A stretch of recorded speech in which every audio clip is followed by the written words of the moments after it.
Uttarayan railway station platform number 1 પાસેથી railway પોલીસે ₹1,70,000ની મત્તાના ગાંજા સાથે એક ઓરિસ્સાવાસીની ધરપકડ કરી હતી।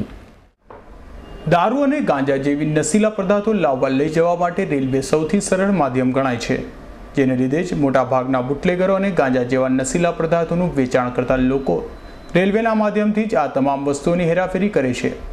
ત્યારે રેલવે પોલીસને બાતમી મળી હતી કે ઉત્તરાયણ રેલવે સ્ટેશન પાસે એક ઓરિસ્સાવાસી ઇસમ લાખો રૂપિયાનો ગાંજો લઈને પસાર થઈ રહ્યો છે, જે હકીકતના આધારે પોલીસે સ્થળ પરથી મુન્ના નામના ઇસમને ઝડપી પાડ્યો હતો અને તેની ઝડપી લેતા તેની પાસેથી 28 કિલો 400 ગ્રામ ગાંજો મળી આવ્યો હતો।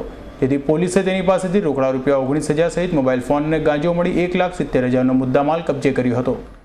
અમારા મહેરબાન એસપી સાહેબની સૂચનાથી અને માર્ગદર્શનથી ટ્રેનો મારફતે માદક દ્રવ્યોની જે હેરફેર થાય છે તેને રોકવા માટે અમારા થાણા ઇન્ચાર્જ પીઆઈ શ્રી જોશી સાહેબ તેમના સ્ટાફ સાથે રેલવે સ્ટેશન પર પેટ્રોલિંગમાં હતા।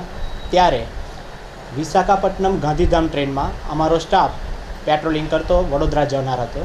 તે સુરતથી જતાં ઉત્તરાયણ સ્ટેશન આગળ ચેન પુલિંગ થયું તો અમારો સ્ટાફ ત્યાં ઉતરી એક વ્યક્તિ એક ઈસમ જે બેગ લઈને ઉતરતો હતો તે શક પડતા તેને પૂછતા તેને આ બેગમાં ગાંજો હોવાનું જણાવેલ છે।